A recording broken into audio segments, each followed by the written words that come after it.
Welcome to the Vanderbilt Philosophy Faculty Interviews. I'm here with Professor Idit Dobbs-Weinstein. Professor Dobbs-Weinstein is a specialist in ancient philosophy, medieval philosophy with Jewish, Arabic, and Christian philosophical traditions all in conversation. She's a specialist in the early modern philosopher Spinoza, and you also work in political philosophy and in critical theory. Thanks for joining us. Thank you for inviting me. Great to have this conversation with you. So let's start by start by telling us, how'd you get into philosophy? How did all this happen? In a very strange and circuitous way, I ran away from philosophy for very many years into art. Chased you down though there. Yes, it did. I'm with Socrates. You do not choose your diamond chooses you.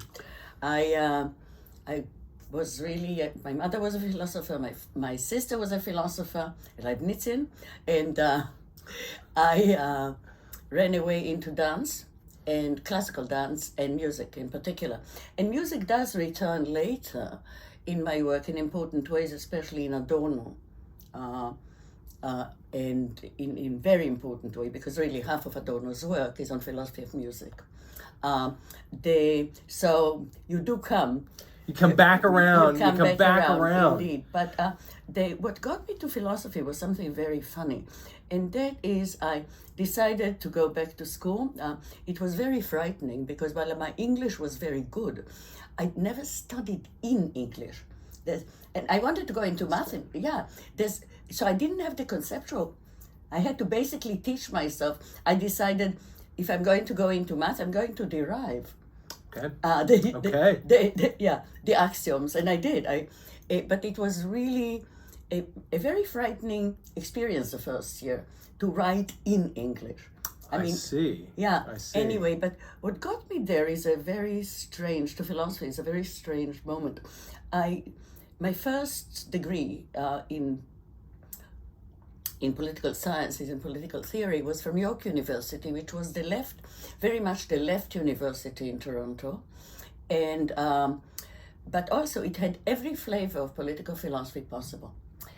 And in a course by Barry Cooper, horrible human being, terrific teacher. He got me. Absolutely superb teacher. Horrible human being, but terrific teacher. A terrible misogynist. Well, but kudos to you for weathering that. But at the time, that was the standard. I never had, except in once I was doing medieval in art and architecture and literature, I never had a woman teacher. Well, actually in math. Anyway, and I was very drawn to math anyway, but and in a curious way, my decision between political philosophy or philosophy and math, I thought philosophy was more practical. Well, anyway. So philosophy was more practical. Yeah. That is a truer statement has rarely been uttered. Yeah. Anyway, so there was in one of the books we were reading by Eric Voegelin, very conservative Christian philosopher, historian of philosophy and philosopher, there was a statement that said, considering the murder of God by the vulgar, Averroes had a point. And I went ding, ding, ding. And I'm a committed unbeliever, an absolute unbeliever, a Jewish unbeliever, but an unbeliever.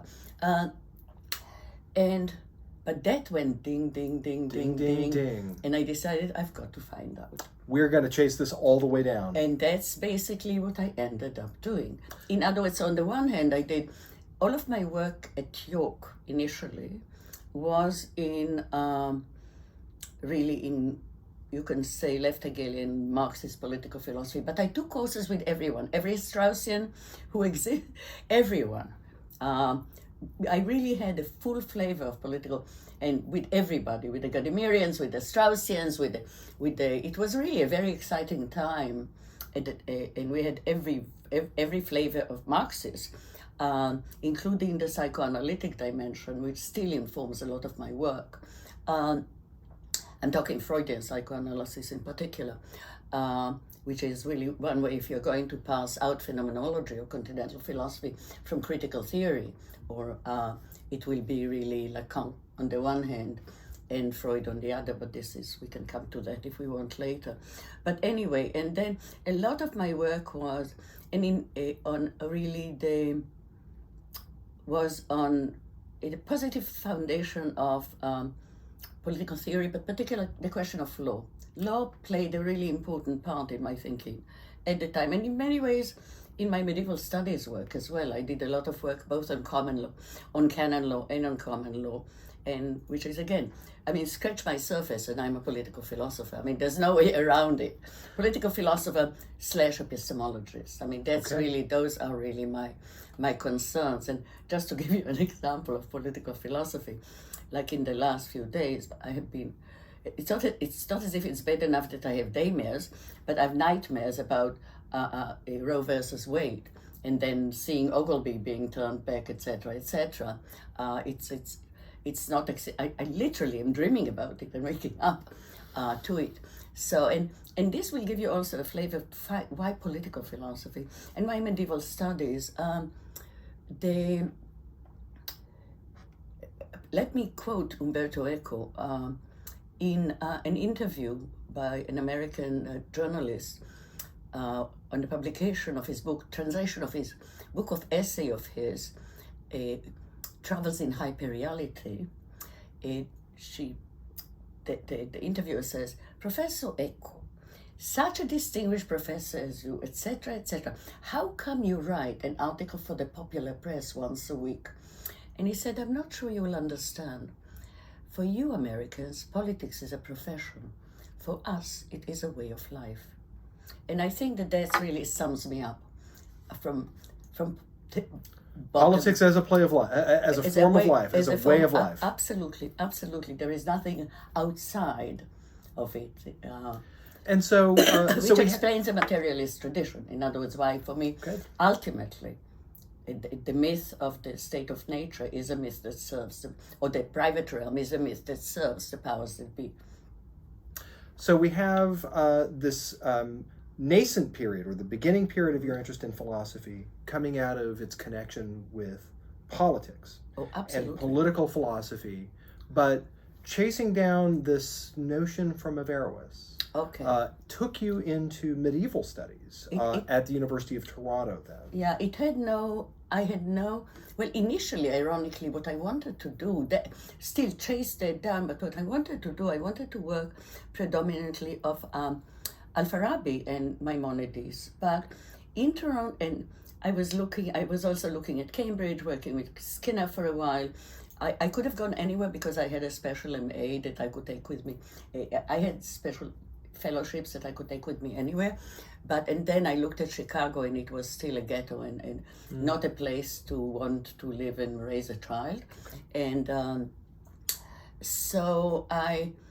but then when I came to Toronto, I went to interview with Michael Mamura, a great man, and he said to me, Edith, I'd be happy to work with you, but I want you to know that I only know one phrase in Hebrew.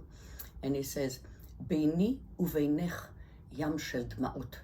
Now, it's a phrase from Ibn Gvirol, from a poem by Ibn Gvirol, and that told me immediately that he knew Hebrew very well.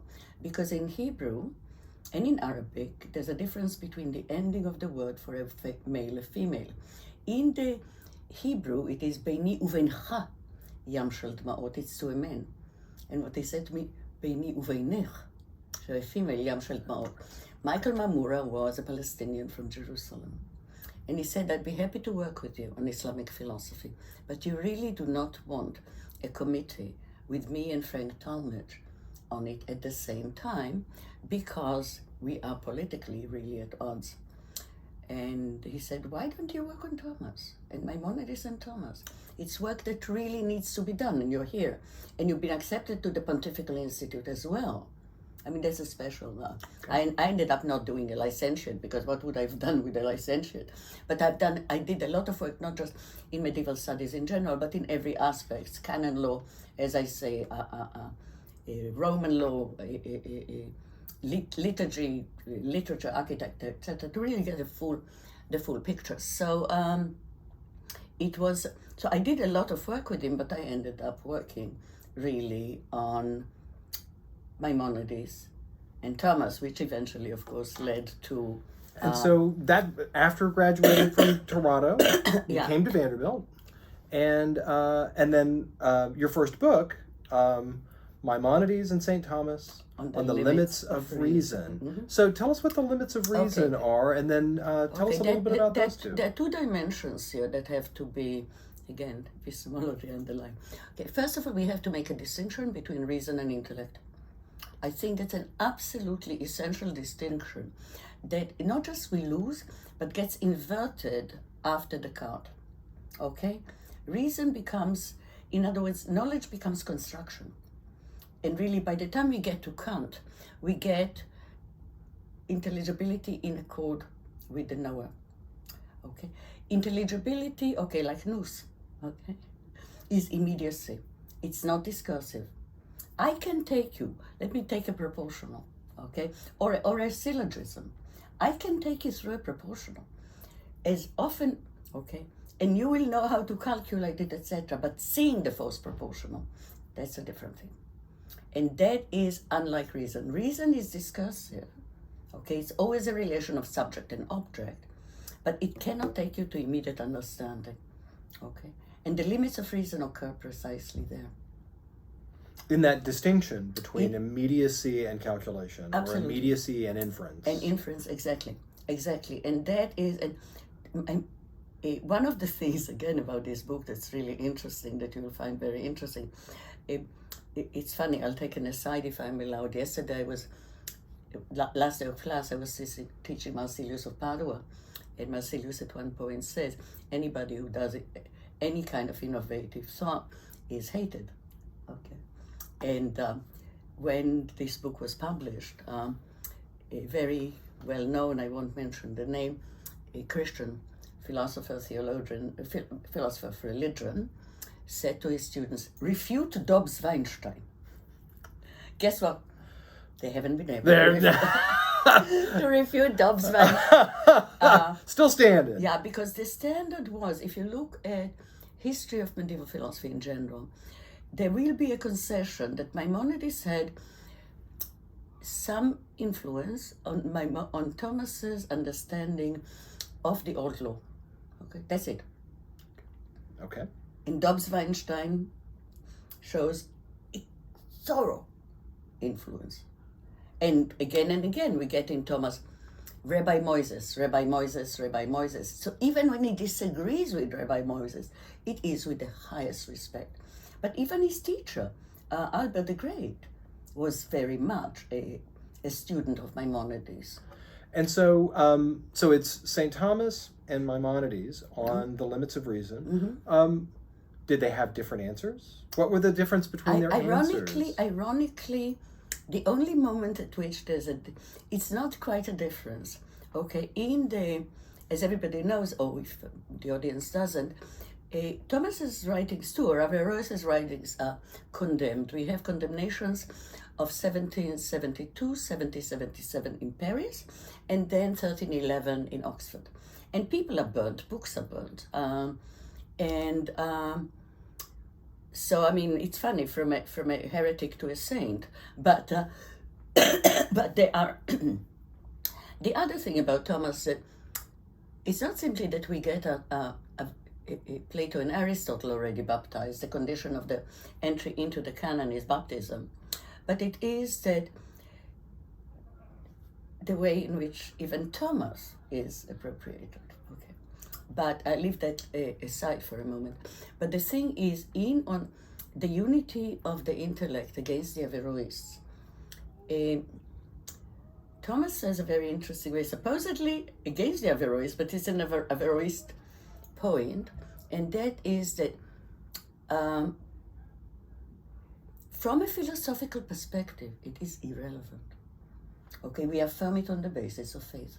Okay. Well, because if, okay, the intelligibility is truth, mathematical truths do not differ between you and I, or between Saddam Hussein and Bush.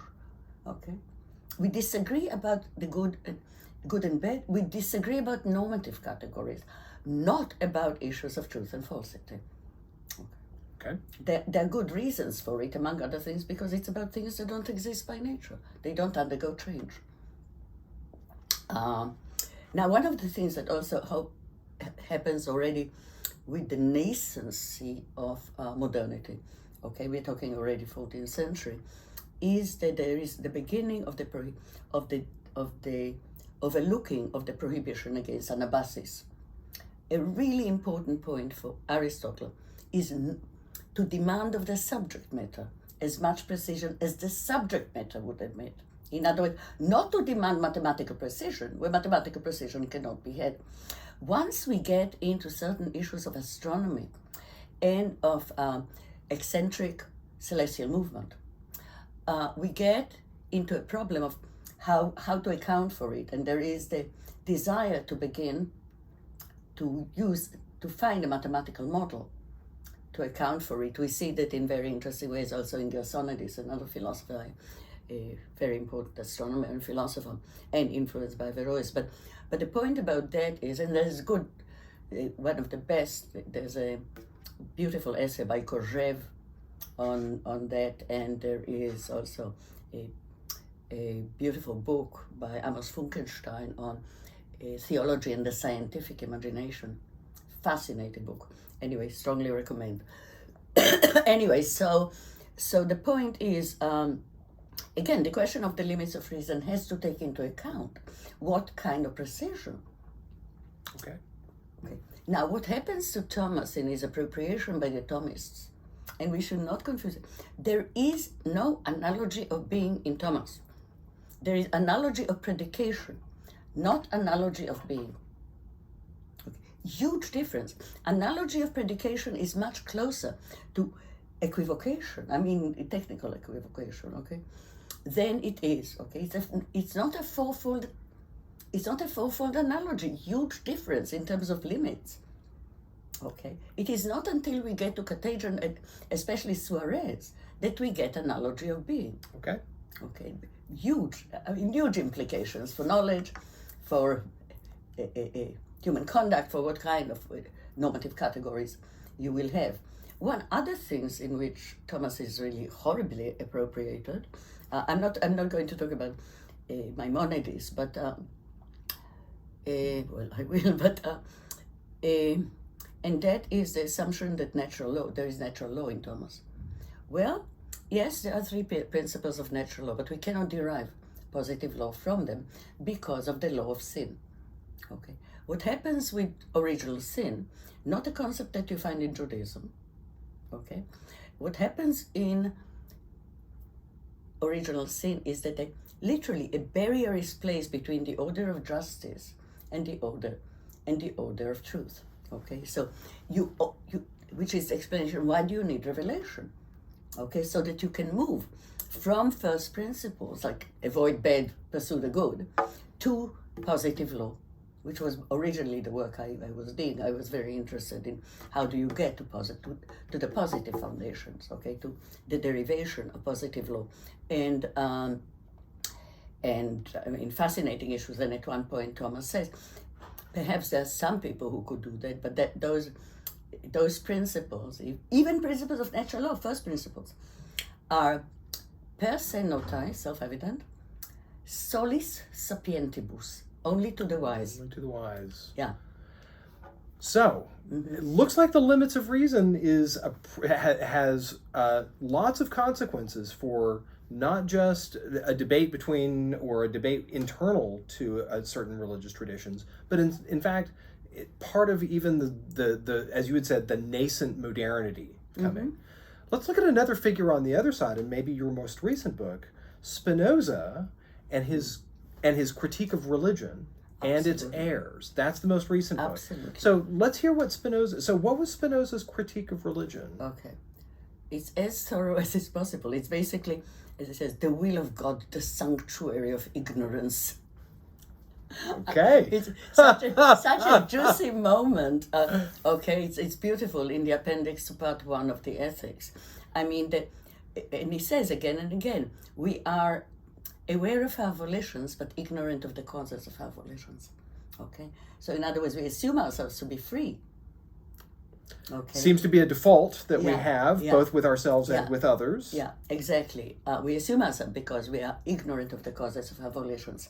Now, Spinoza is definitely heavily influenced by, even when he's critical of him, the influence of Maimonides is, Casts a long shadow, that figure yeah, does. very does. And also one philosopher that is not known in the West. I've done a lot of work on it, but it's really limited to people working predominantly in Jewish philosophy, and that is Gersonides. Gersonides wrote super commentaries on all of Averroes' commentaries on Aristotle.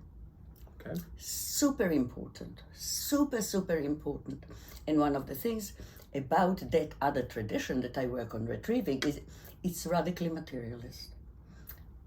The radical materialism is, Absolutely. and this is a consistent theme in the Spinozist program. In my entire and your program. my entire work. In other words, there really is a method in my madness, and it doesn't look like it, but it is a political one, because the repression of that other tradition, okay, is it's an ecclesiastical political repression. And so let's hear how what the heirs of that materialist tradition look like from this perspective. So it's not just the Spinoza's critique of religion, but it's also the heirs. Okay, of but that. before we get there, why is it that people read the ethics as a metaphysics? There's something very peculiar about it. Why is the ethics an Well, it's got an ontological argument in there. There's a cosmological. No. That's how he is read as a Cartesian. No, but look, at one point, Curley says in Beyond the Geometric Method, and incidentally, there is no geometric method, there is a geometric Moss convention. The most geometrical. Yeah, there's a huge difference between convention and method. But clearly, this is not the time for my delight in smaller technicalities, but and I do delight in it, I must admit, shamelessly. And we delight in it anyway. We wouldn't be philosophers if we didn't like small differences. Yeah, anyway, so he says, I don't understand how he uses definitions, so I'll use it in a Cartesian way, in a modern way. And that completely, Spinoza has a letter, a very important letter on definitions. And he gives us two types of definitions against that definitions as they function in analytic philosophy. Analytic definitions are tautological. Spinoza never says X is. Okay? In that sense, like Aristotle, X is said to be, X is believed to be. Okay, dokein? Oh, okay, legein. Either said to be or believed to be. These are Euclidean definitions. Okay? And there are two types of definitions, those that only need to be understood, okay, immediacy, nous, okay, or intelligence, and those that need to be true. They are not the same. Epistemologically, huge differences. And then the question for us too is, and then there is a very important moment in ethics too, that people refer to as a physical digression. And I'm saying, why a digression? Why is this a digression? It might be the important part. Exactly. Instead of a digression. In other words, he is read as a metaphysician again. But look, already at the end of book 1 of the Ethics, we get the will of God, the sanctuary of ignorance. And then book 3, 4, and 5 are all about the affects, all about passion. And if there's one thing about Spinoza, and I think his greatest strength, and its huge influence later, reason, okay, my friend reason, okay, raison la sage, reason has no power over the affects, the primary affects. The primary theological political affects, okay, which again, talking about normativity, the primary ones are hope and fear, for very good reason. Fear is absolutely essential for the preservation of the animal. Absolutely. It doesn't matter whether it is the human animal or any other animal. Hope is for flourishing. And both, really, if you look at any political campaign, those are the two options given to us. Fear or hope. Okay? Fear or hope.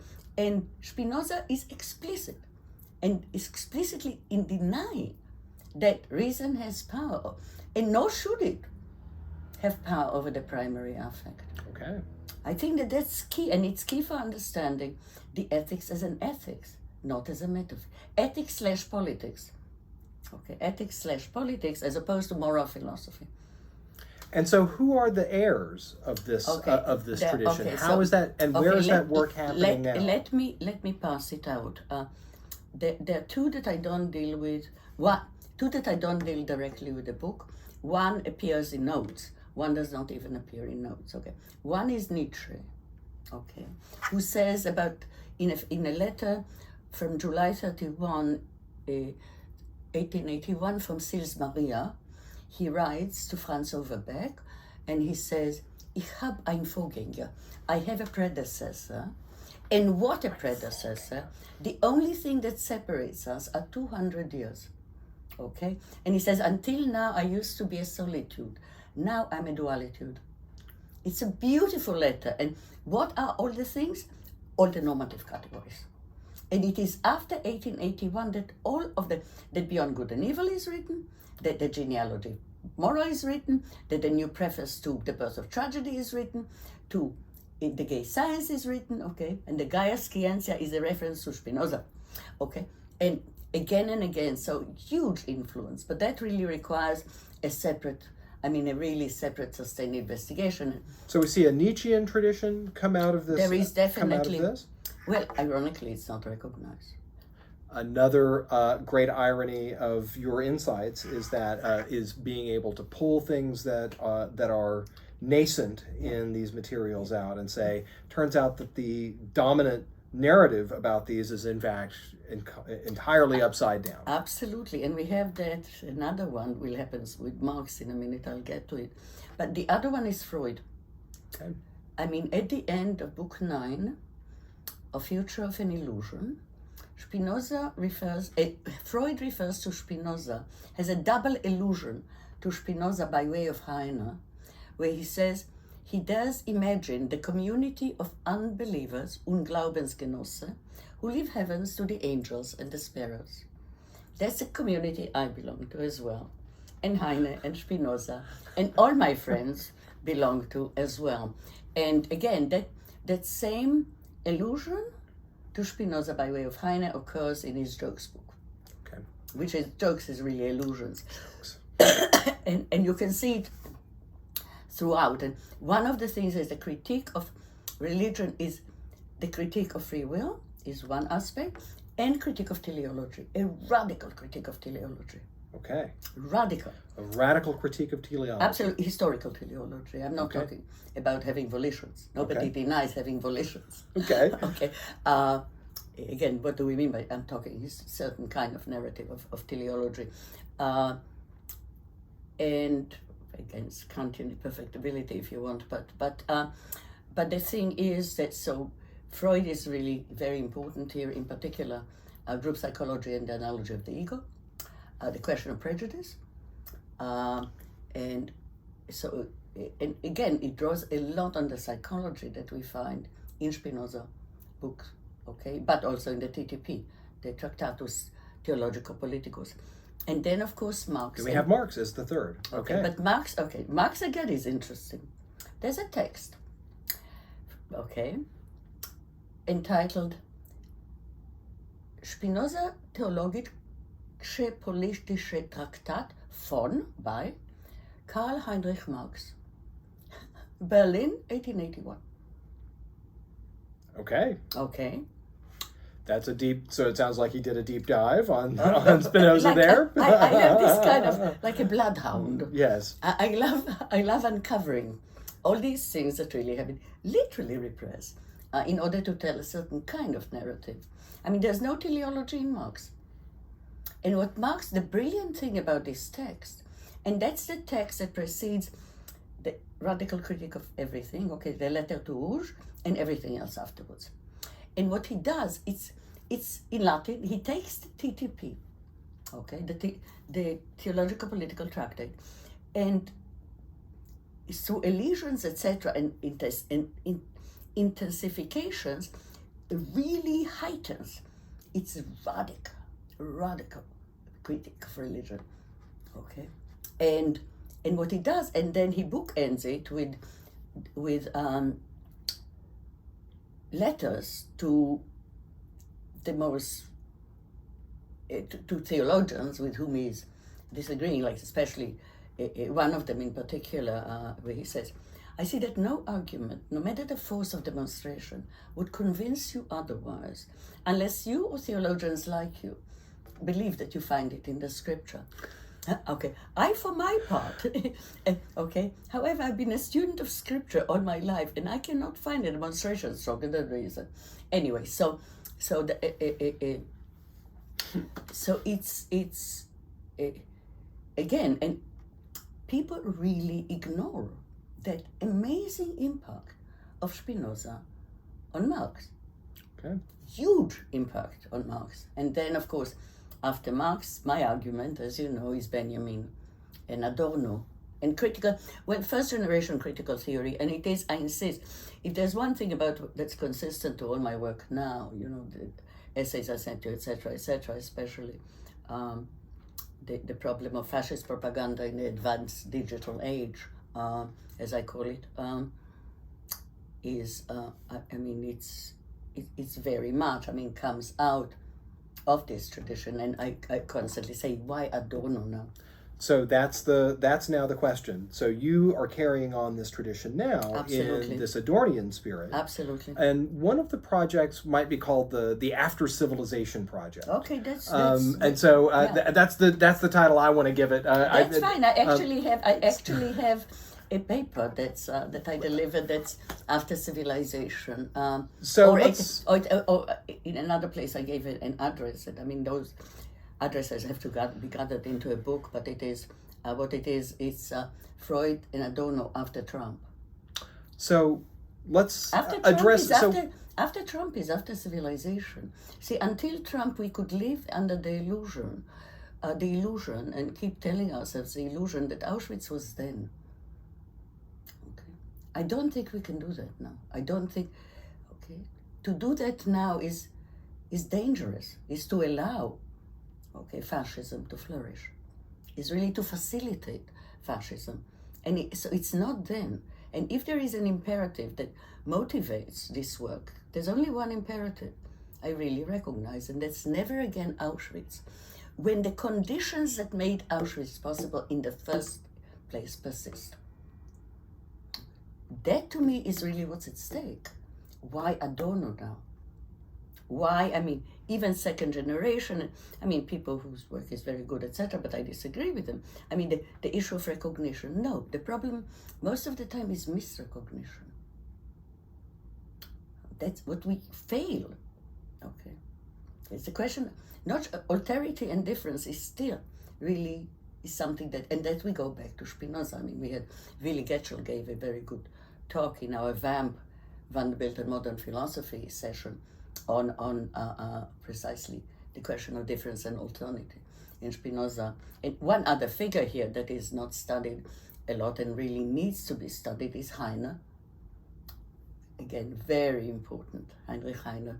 But we have these huge gaps. In order to tell a certain kind of narrative, we have these huge gaps. So why Adorno now? Because we need that kind of critique now. We need that kind of critique now. And the question that really is before me, especially in the advanced digital age, in the age of Twitter, is really the possibility of experience. And by experience, I mean Ereignis, really physical experience rather than the refusal.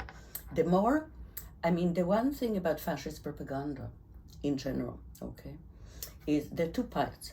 One is that the populist, the fascist agitator, uses the democratic principle in order to overturn democracy. In other words, look at Trump, uses democratic principles in order to overturn democracy. In other words, they have absolutely no concern for democracy. No matter what I'll say about Boris Johnson, I despise him, but no matter what I say about him, he cares about Britain.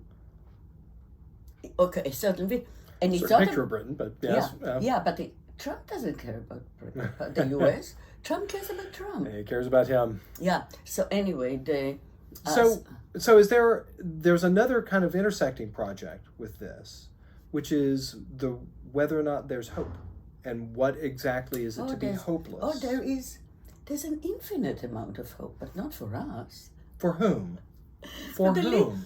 Hope is for the little ones without hope. Without hope. Yeah. What can you unpack that line for us?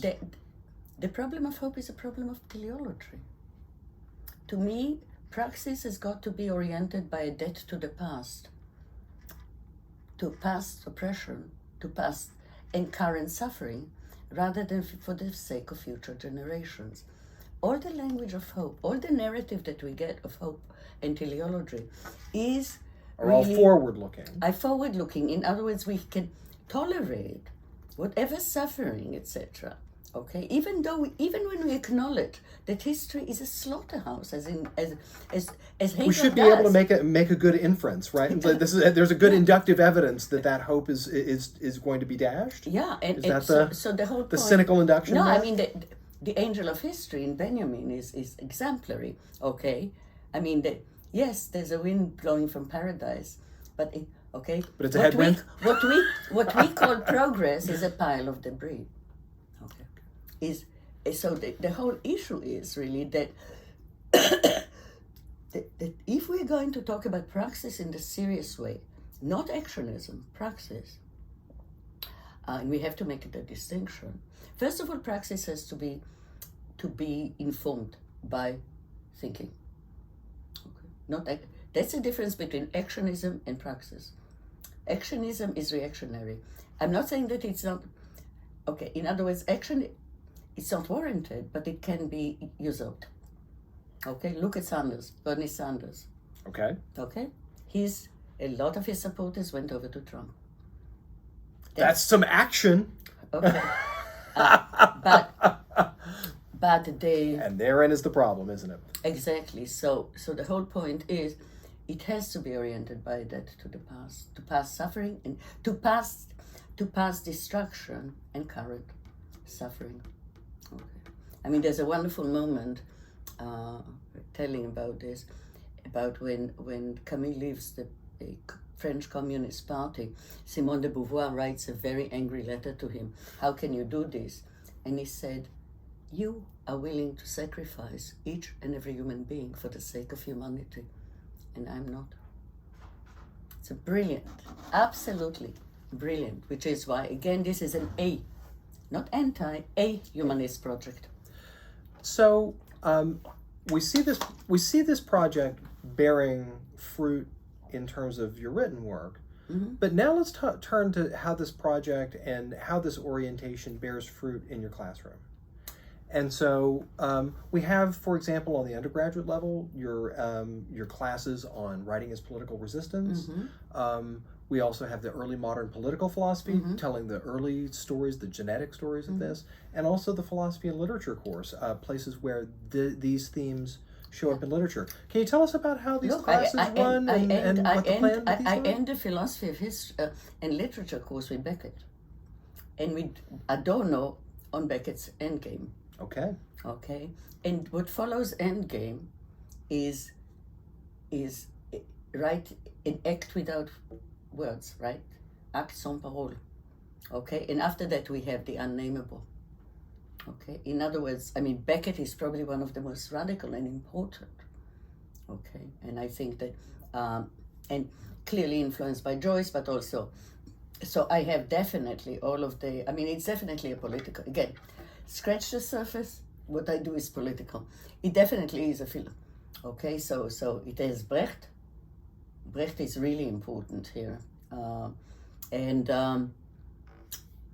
especially Mother Courage and her children. So those are really not, and there I also encourage my students to actually see the plays, because in Brecht the direction is important. It has that, but it also has, and in Adorno, everything I do always has something about music. And again, the real difference between the moment in which Adorno says in a letter about Benjamin, there's got to be a human estate that requires no sacrifice. And when we talk about sacrifice, we're talking about human sacrifice. Human sacrifice. Yeah. So we're talking in philosophy of new music, for instance. I mean, the juxtaposition is between Schoenberg on the one hand, okay? I mean, Schoenberg is really the key. Yeah. Schoenberg and elsewhere, people don't know it, John Cage. Interesting. That should appeal to you, of course. That is an interesting connection between those two. Absolutely. But again, think about his piano. Okay, his piano concerto. So Schoenberg or Stravinsky, and Stravinsky's entire work really requires human sacrifice. Is a celebration. Sacrifice, though, it hangs in the background for all of these rites of spring. So yeah, music returns in my work in one way. So other courses that you offer here at Vanderbilt at the undergraduate level, you teach some history courses for us. Yeah. And the development of these themes in the ancient philosophy course and in the medieval absolutely course. Yeah. Ancient, as you know, I mean, I turned to philosophy, like it's really interesting. Stanley Rosen used to say Plato or Hegel. And with me, in many ways, at the beginning of the preface to Maimonides and St. Thomas, I'm saying the hands are the hands of, and the voice is a voice of. In other words, bringing reference to a biblical statement, but in relation to Plato and Aristotle. So in many ways, look, I could teach everything. I could teach everything philosophical through the Republic. To me, that's really the from Republic the very... is a kind of a skeleton key. Then, yeah, and for me, the same when I tradition. told you that Barry Cooper was not, he wasn't a sergeant, but everybody was. But he was a stunning teacher, and I took a whole year course with him on the Republic. A full year on the Republic? A full year on the Republic? Yeah. A full year on the Republic. Talk about seduction. Amazing. Talk about seduction. That is very deep. Oh, yeah, it was fantastic. So, yeah, and then, of course, Aristotle. So, Plato will always be there. I mean, a key figure, the Republic on the one hand, but definitely. I do not choose my daimon. Yeah. Or for that matter, why fear death? I mean, I love this. Why fear death? It's either a long sleep, which is very pleasant, okay, or I'll talk to my friends. I get to talk to the honored dead. Yeah, I'll be talking. That's Socrates' dilemma at the end of the Apology. I love it. So that and then of course Aristotle is key to me. Aristotle is key to my soul in a different way. In many ways, you can say that Plato is my heart and Aristotle is my mind, but it's not true. It's but again, the way we read Plato is not a dualist. Okay. It's Ficino who turns him into a dualist.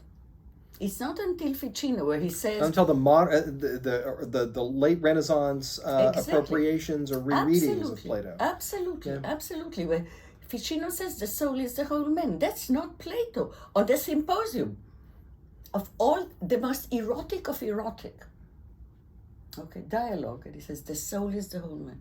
Like, wow, that's not Plato. So in other words, again, he's baptized. Got it. Aristotle is baptized. There is no individual immortality in Aristotle, okay? But we do not remember. And it all rests, I mean, all the arguments rest on one word, choristeos, okay? The difference between separability, okay? Separability in thought and in word, and separation. Okay, but that's a long story. It's a philological story that's a little bit longer than we have to tell here. Yeah, but it's a philological with huge epistemological. Sure. Okay. So clearly I stand on absolutely no individual immortality in Aristotle. So we have some graduate seminars, and so you're currently teaching a graduate seminar on Adorno. And so this, again, a continuation of this tradition. Yeah, the one thing that I find unfortunate, well, first of all, our graduate program shrunk, which is very unfortunate. But the thing is that from what I understand from graduate student rumor telling, is that a lot of good graduate students, are shying away from mezzanine courses because they think they'll be dumbing down. And what the mistake there is, if The error there is that our good undergraduates are up to the task. Oh, first of all, and anyone who knows me, I have never been known. You will not dumb anything. I do not dumb down. I do Okay. not dumb down. I help them get to where they should get to, and they end up being very good students. So tell us about the content of that class instead of the politics of mezzanine courses. Well, I don't know. We have to. You can't even begin to go. There are certain assumptions that I have to make that they have some background in. If not, I'll supply it when necessary. But anyway, the point is that we definitely need to bring Benjamin into the dialogue. There's a very important, especially on the question of history, and history is the slaughterhouse. So the thesis on the concept of history, but also the very notion of critical theory. And in Minima Moralia, there is a wonderful short piece on Benjamin in which he says that he is really probably the most critical of all of them. And so really important moment. So, and then you can't bypass, at that point, a dialectic of enlightenment is an absolutely essential. And of course, a lot of the nitty-gritty issues is which part was, I don't know which part was, and that's foolish. That's simply, it's like saying, would the real Socrates stand up? It's like, the point is, they say that it's their joint endeavor. It's precisely the double temperament that informed. That's what's so amazing about that work. And it's a very powerful work, and especially the issue, and today that becomes especially acute, the question of the culture industry. Because the question of the culture industry is also what's behind elements of anti-Semitism, and as he says at one point, beware of clever people. They're so stupid. What is impossible?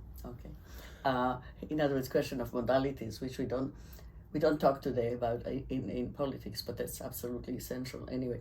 And you have to talk about what's possible in politics. Exactly. Don't you? So anyway, so yes, they. And so we have a number of other really successful graduate courses. Tell us a little bit about the Aristotle course, which is one that I took in my graduate days here at Vanderbilt. I remember very clearly. I love teaching Aristotle. I love teaching Aristotle, and I love teaching medieval commentaries on Aristotle. That was one of the upshots of that course, if I remember it. And actually right now there are a number of current graduate students, Ismail among them, is trying to get them all for me to offer next year a graduate seminar on medieval commentaries on the De Anima. Oh, amazing. That's great. I love it. I love teaching medieval commentaries on the De Anima. And there was a period where when you figure out what the active intellect is, tell me. Okay. Nous poeticos, nous patheticos and nous poeticos. Anyway, but we do not remember. For the Anyway, so De Anima. De Anima. Yeah. Anyway, and so that's one that's kind of in the works. Then that's not just one that you've done. That's one that's going to be in the works. Commentaries on Aristotle's De Anima. Yeah. Oh yeah. Absolutely. Yeah. I love teaching it. I think it's really important, and what it gives you is a real difference between the traditions. The way in which Aristotle gets into the Christian tradition via Philoponus, and gets into the Islamic and Judeo-Arabic tradition, via Alexander of Aphrodisias and Themistius. Very different. Very different. And the question, of course, from the beginning is, what is the intellect from without? Yeah. Right. So I love teaching it.